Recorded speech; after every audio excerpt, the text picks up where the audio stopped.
I haven't quite finished the test yet because Dr. Vittori said 2 of my problems were too many. So I have to go back and fix those. I had a problem on calculating the drift and diffusion current, and it was just too tedious based on the amount of information that I gave you. So it took too many sub calculations and all that kind of stuff. So it was just wildly too long.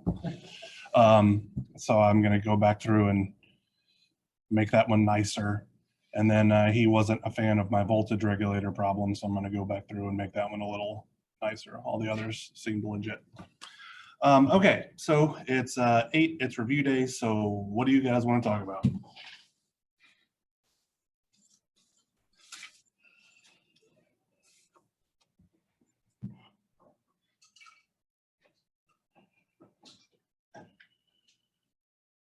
Is there going to be a good portion of rectifiers on the exam? There will be a rectifier circuit on the exam. That is correct. So for the calculation problems, there will be a problem that is based on drift and diffusion current, but it will be in a much more straightforward form than it currently is. There will be a problem, let's see, that's one. Junction capacitance. It's 2. Built-in voltage. It's 3. Exponential diode model is 4. Ideal diode model is 5.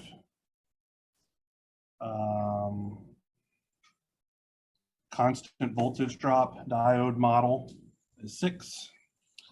And then there's a rectifier circuit and a voltage regulator circuit. And the remaining questions are theoretical questions that are multiple choice.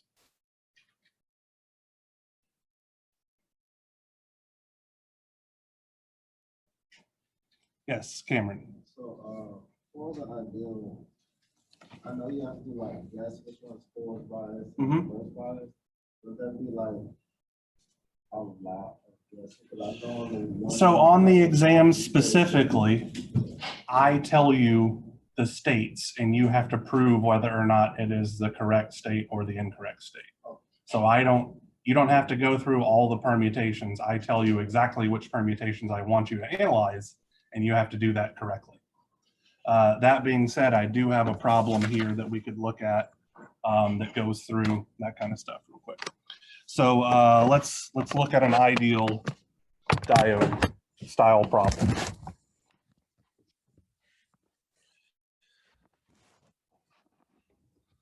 So let's say that we have the following circuit. I figured you guys would want more examples of calculation-based problems, so I prepared a few.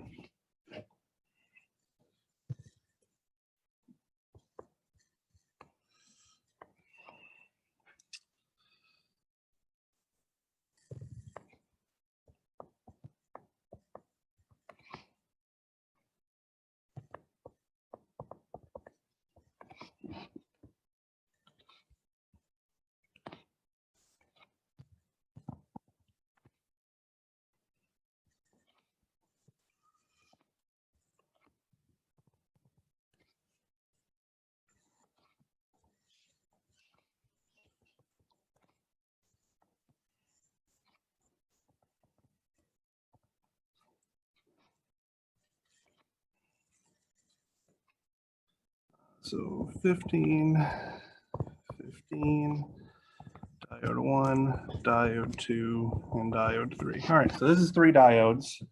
But this problem, in my opinion, is organized such a way that we can actually make a pretty good guess as to at least how 2 of them are going to be set up. Really only one is in question.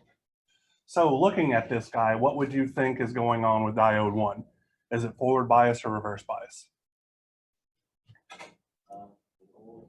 Most likely, intuitively, it seems like forward bias is reasonable because we have a positive polarity terminal of our 15-volt source, applied at this node, some current's going to flow through, but it seems like this voltage here, let's call this VA, probably greater than 0.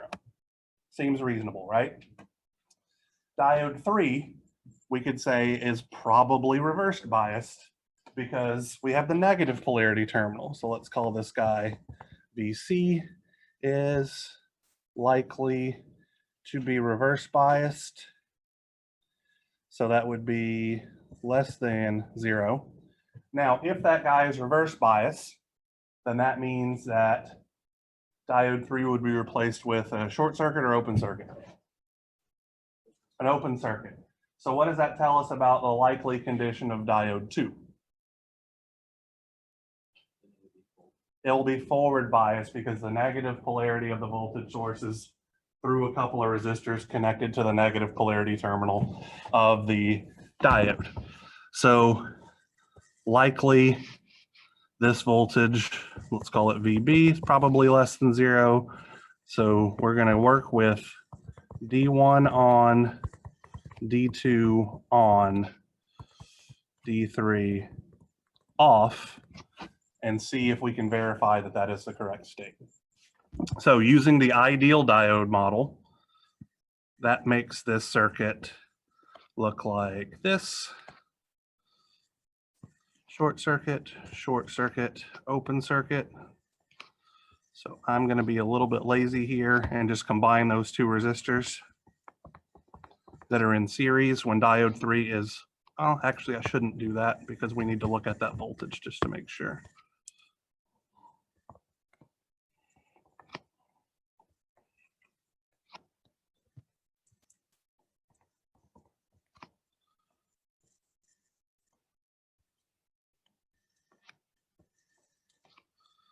One K, 1K, 1K, 1K.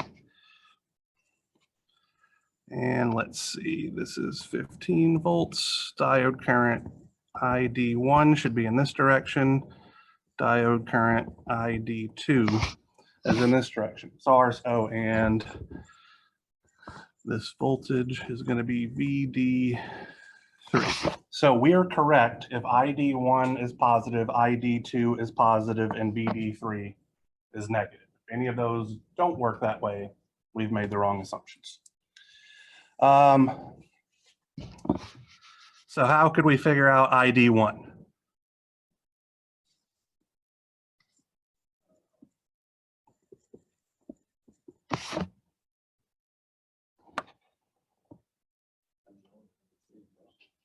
What were you gonna say, Ronnie? Yeah, there's a much simpler way. All right, so mesh would do it, but there's really no point. So let me explain why. So this 1 kilo ohm resistor right here is in parallel with a short circuit, so it doesn't do anything. This whole block is a whole bunch of 0 volts and 0 current, right? So we have the positive polarity terminal is 15 volt source connected to the left leg of the leftmost 1 kilo ohm resistor. And we have the negative polarity terminal connected to the right leg of the leftmost 1 kilo ohm resistor. So instead of using mesh, Ohm's law seems appropriate to calculate ID1. Anybody got any beef with that? All right, so ID1, 15 volts over 1 kilo ohm is 15 milliamps. This guy checks out.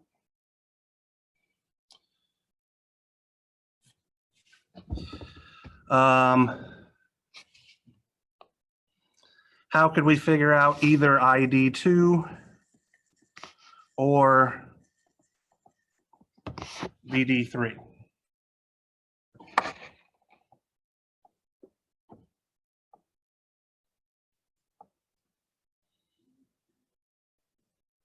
Sorry, what was that, Vitaly? Bd3 is 15 volts. I do not agree.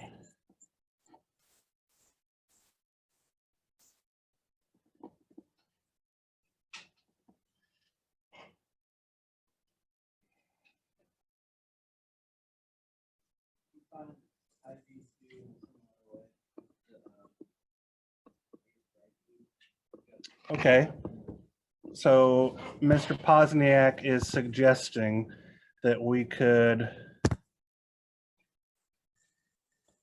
oops, that's not what I wanted to do. So we have a loop like this. I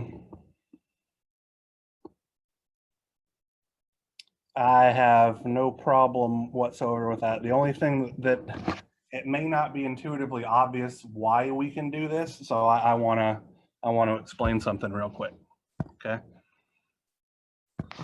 So we know that this current is 15 milliamps, and this current is 15 milliamps, which implies that the current through this 1 kilo ohm resistor must be 0 amps due to Kirchhoff's current law, which means there's no current entering that node from the left-hand side. So it does behave as if it were a simple isolated loop. So from that, we are going to have 15 volts over 2 kilo ohms is 7.5 milliamps, right? So this guy's positive, seems legit. What's an easy way to calculate Bd3?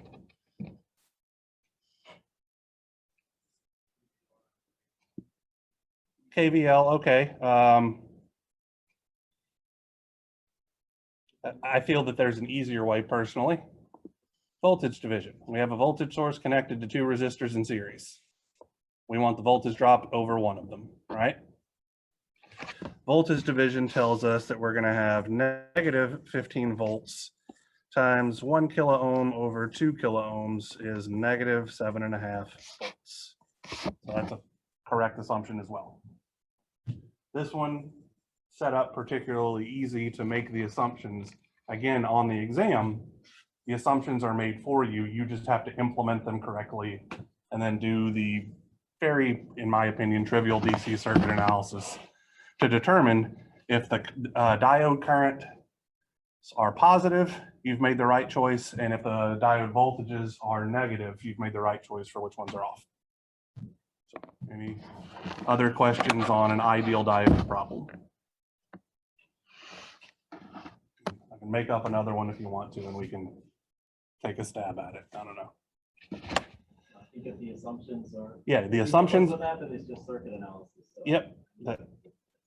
I agree entirely. Yeah, you are told which assumptions to make, and then you need to just do the basic DC circuit analysis. So it's, if you can remember that when it's on, it's a short circuit, and when it's off, it's an open circuit, it becomes a circuit's one problem. A pretty easy circuit's one problem, to be honest. All right. What's next?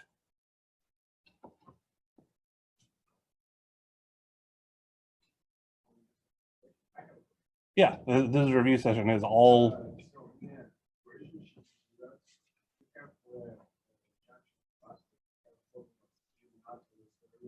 Uh-huh.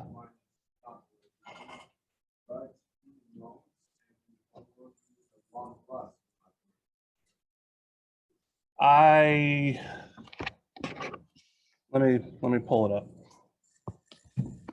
I mean, the Dr. Batari made the equation sheet, so I'll have to check that out.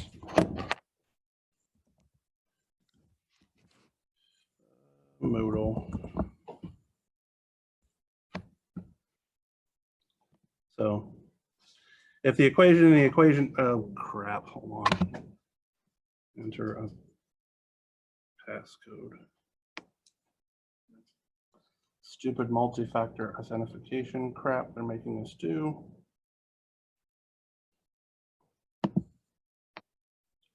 Two, 6, 9, 0, 3, 9. Remember me for 45 days on this computer.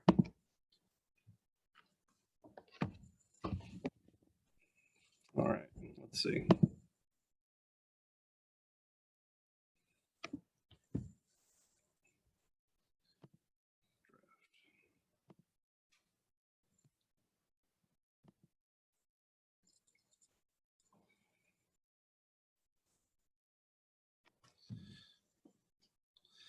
So the junction capacitance is given as Cj naught, which is the unbiased junction capacitance divided by the square root of 1 minus Vr over V naught. And you're saying it should be plus? All right, so I agree that it should be plus for two reasons. The reverse bias voltage is typically much larger than the built-in voltage. So that means that 1 minus a number that's larger than 1 gives us the square root of a negative number, and the junction capacitance should not be a complex number. Another reason I think that this is very wrong, or the sign there is wrong, is because when you reverse bias the PN junction, what's happening to the width of the depletion region? Is it going up or down, or increasing or decreasing? Right, so when you increase the reverse bias voltage, the depletion region increases in size, which means your two parallel plates are getting further apart. So you should see that the capacitance gets smaller. So if there's a plus sign there, then the denominator is getting larger and larger and larger for sufficient reverse bias voltage, which is making the junction capacitance go down and down and down. So you are correct that that is an error, and that will be rectified before this evening. Okay. So good catch, because I probably wouldn't have noticed had you not said anything. All right. Okay. Homework 1, problem 3. All right, let's see what's going on there.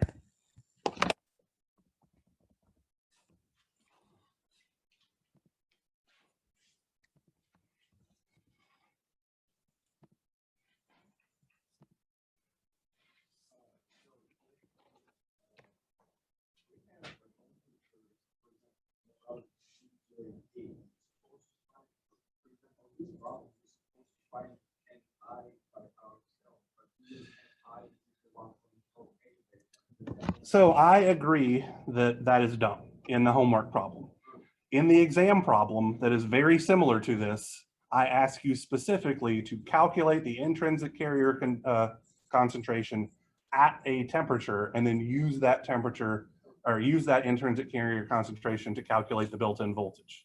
So I agree wholeheartedly that this problem on WebWork is set up incorrectly. Yes. So, and I explicitly set the problem up to where I make you calculate the thing you need in part A to be used in part B, so that there's no ifs, ands, or buts about. I don't, and as a matter, no, I think I do give you a table of the intrinsic carrier concentrations, but I say that they're specifically at 330 K, and there is an equation on the equation sheet. Yeah, for NI up here at the top, and I give you the band gaps and all that kind of jazz. So yeah, you are 100% correct that the WebWork is set up poorly. There's a couple of questions in there where it's done like that. The temperature isn't 300 K, but you're expected to use the intrinsic carrier concentration at 300 K, which makes no damn sense. I agree. So yes, Kosi. Homework 1, problem 1. All right, let's. Part A, you know how in the equation of electron velocity, the temperature is better for the velocity.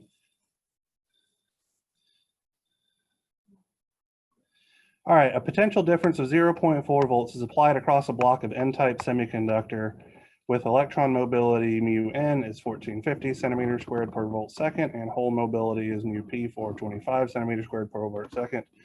The block has a length of 0.7 microns. So we want to find the electron velocity. All right, so let me draw a picture of this and it may help explain why the number is negative.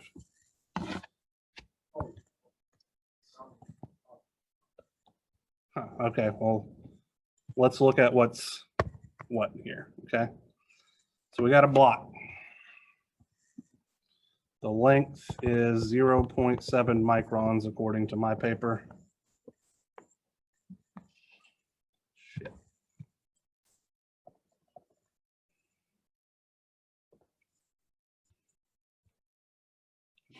I managed to write that.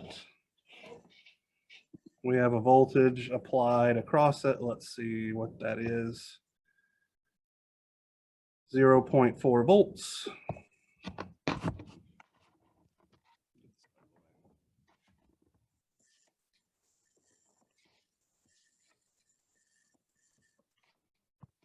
which means the electric field E is 0.4 volts divided by 0.7 microns in this direction. So I'm gonna get a calculator real quick.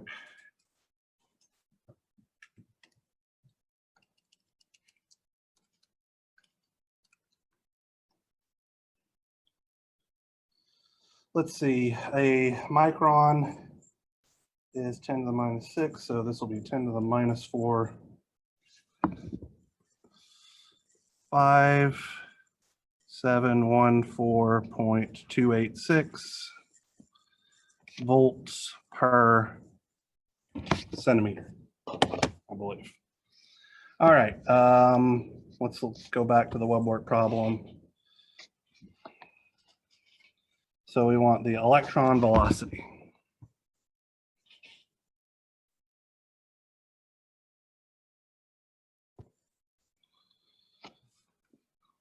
All right, so electron velocity, V is just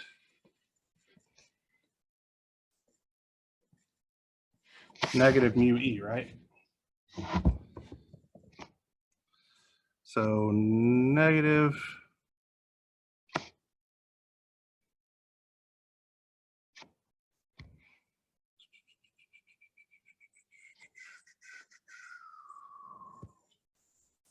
1450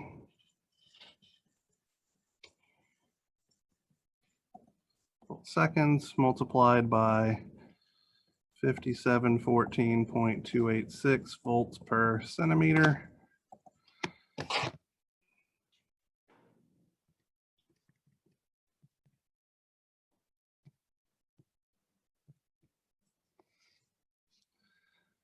Lord. Negative 828.571.286 volts centimeter per second. So the electrons are moving in this direction. You're saying that the answer on web work is positive.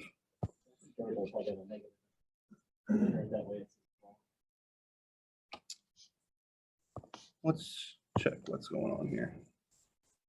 Yeah, so I got the right number. My only guess is that it's asking for the scalar value of the velocity, which was not remotely made clear in the problem statement. Another issue of the person who made this web work assignment, which, just to be real clear, was not me. Yeah, so numerically, you should be good.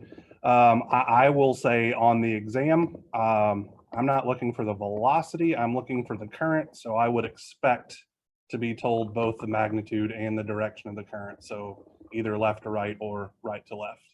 If you draw me, and I don't think it's necessary by any stretch of the imagination to draw me a little picture of the bar or anything like that, but if you indicate that, you know, the voltage is applied in one direction, I want to see that the electrons are flowing towards the positive polarity terminal, the voltage source, or whatever. So just however you choose to explain that to me is fine by me. But I will be a jerk and look for a sign or something like that. All right. Any other dumb things on web work we need to talk about?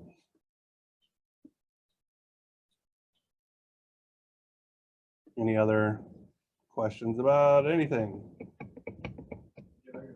Sure.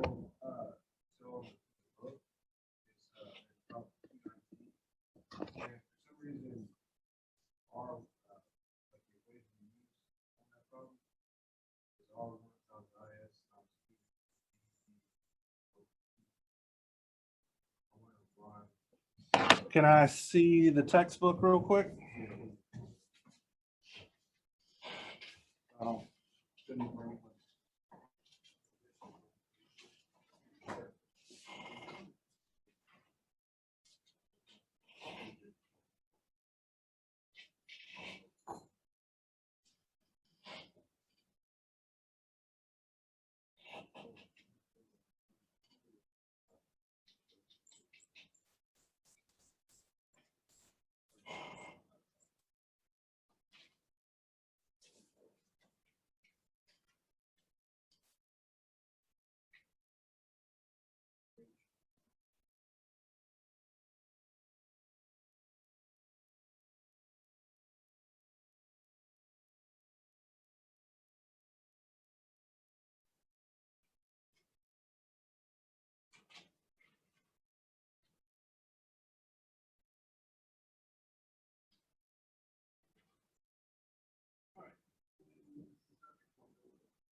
me draw this real quick.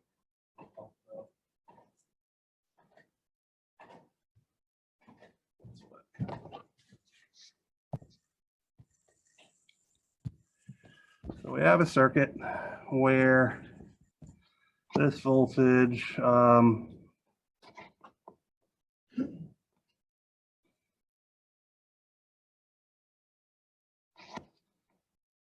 start with 0.5 volts.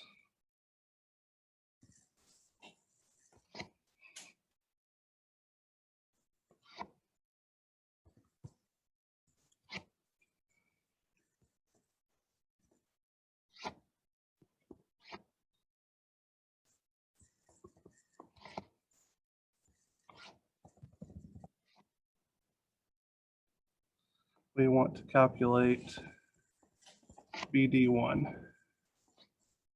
here.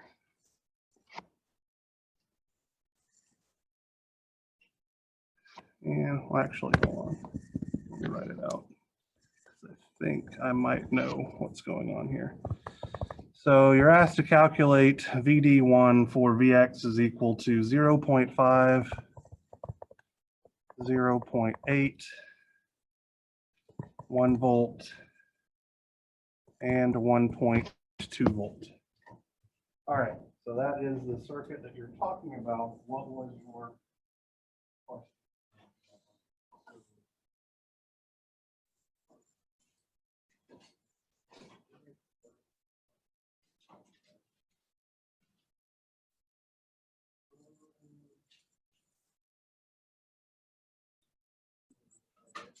Okay.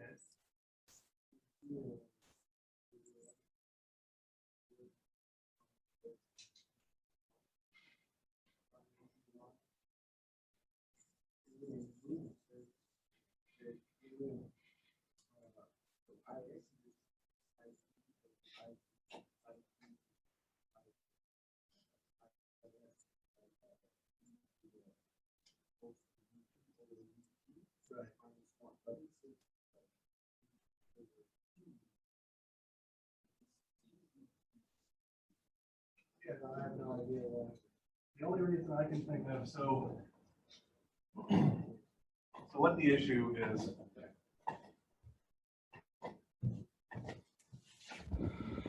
we're told that IS has some value. What's the value? 2 times 10 to the minus 15 amperes. All right, so if we were to try to analyze this circuit and figure out what VD is, we would have that Vx is equal to 2 kilo ohms times Ix plus our diode voltage Vd1, where Vd1, we could substitute that as Vx is 2 kilo ohms times Ix plus Vt natural log Ix over Is. That's the approximation where we're saying that if Ix is much larger than Is, we don't need to worry about that -1 bit there.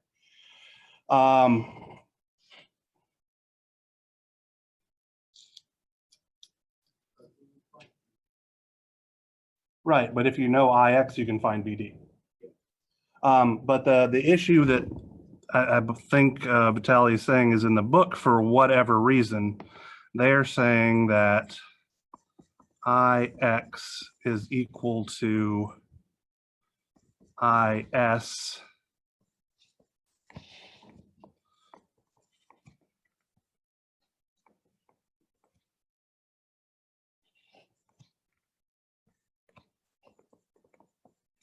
that's what it's saying. So this is something I honestly don't know if it's simply a typo or if in this particular problem, so I'm trying to think how to put this. In most other textbooks, they introduce a concept called the ideality factor, which ranges from between 1 to 2, depending on whether or not the junction is a linear junction or a graded junction, etc. I don't know why it's not introduced in this textbook ever. I find it frustrating, to be honest, that they're not putting this stuff in. I could not tell you why they randomly put in a factor of 2 on this one problem. I was thinking originally that since Vx, so for Vx is equal to half a volt, that's below what we would expect to see for the built-in voltage, right? So maybe this guy was kind of working in a low state before the diode fully turned on or something like that. But if that counts for 0.8, 1 and 1.2, I don't know why it would be there. So my question is it a typo, or are they making an assumption about the diode operating before it's fully on that we didn't really talk about in this class? And I don't know. So I will tell you, on the exam, use, let's see, where's the good old, yeah, ID is equal to IS times VD over VT minus 1. Yeah, there no trickery or fanciness to try to throw you guys off. Very straightforward to use the equations on the equation sheet. I don't know why the book chooses to use a factor of 1/2 on that particular instance.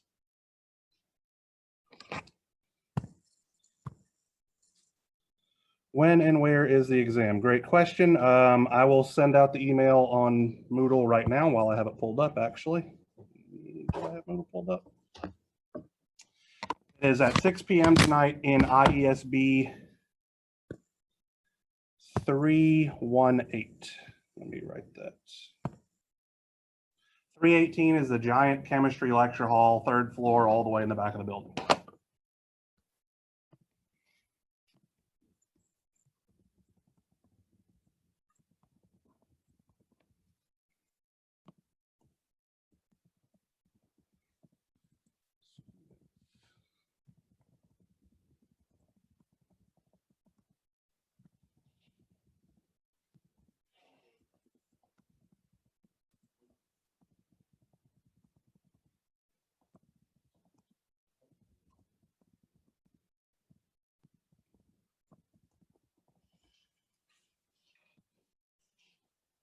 All right, email is sent. Yes.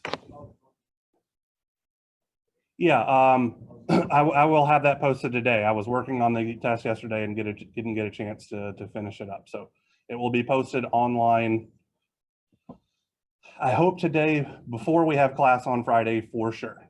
And I'm editing the one that Dr. Batari gave because I think his is based on the material that he covered in class, which is slightly different. And I want to make sure that you guys have a fair chance. So there's one question on his that I know for a fact we didn't cover, and I don't want you guys to be penalized because of that.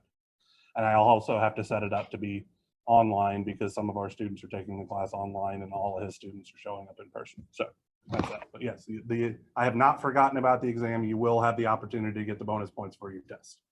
Okay. What's next?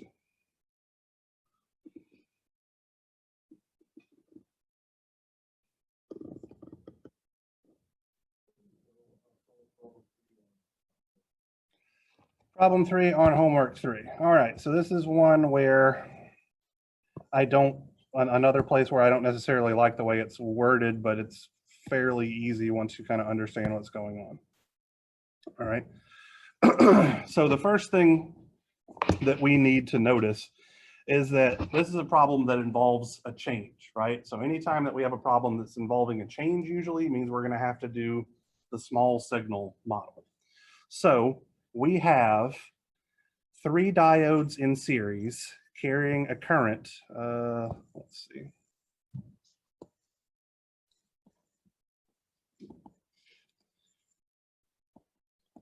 In series, shit.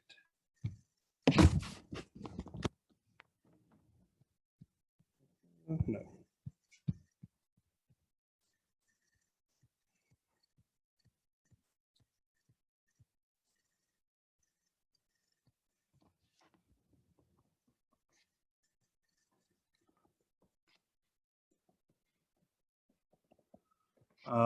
I think in my case, it's ID is equal to 7 milliamps. So that means that the dynamic resistance seen by the changing property is simply ID divided by VT. So that's 7 milliamps divided by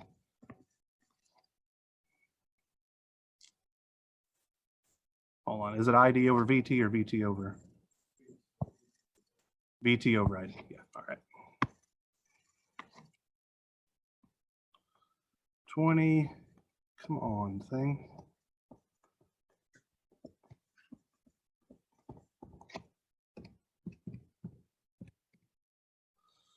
.714 ohms. So that means that 3 RD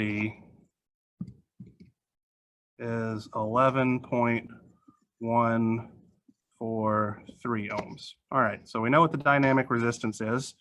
And this is the part that I don't like because I feel that it's explained poorly. So if the if the load current increases by 1 milliamp, then what's happening to the diode current? We do KVL here and assume that the current going in is constant, then that means the diode current is decreasing by 1 milliamp. So the change in the voltage is that change in the diode current, -1 milliamps times 3 times the dynamic resistance of the diode. So -1, in my case, that would be -11.143.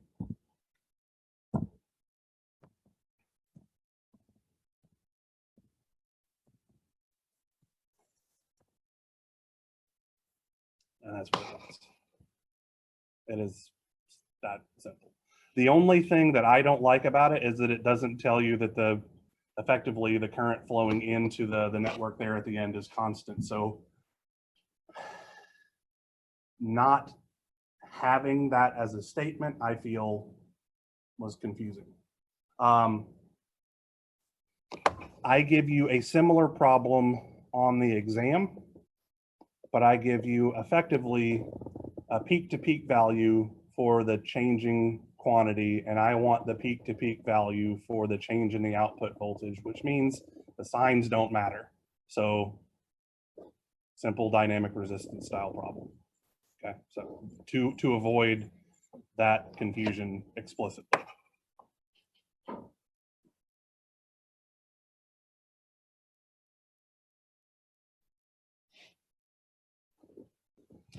Any other questions?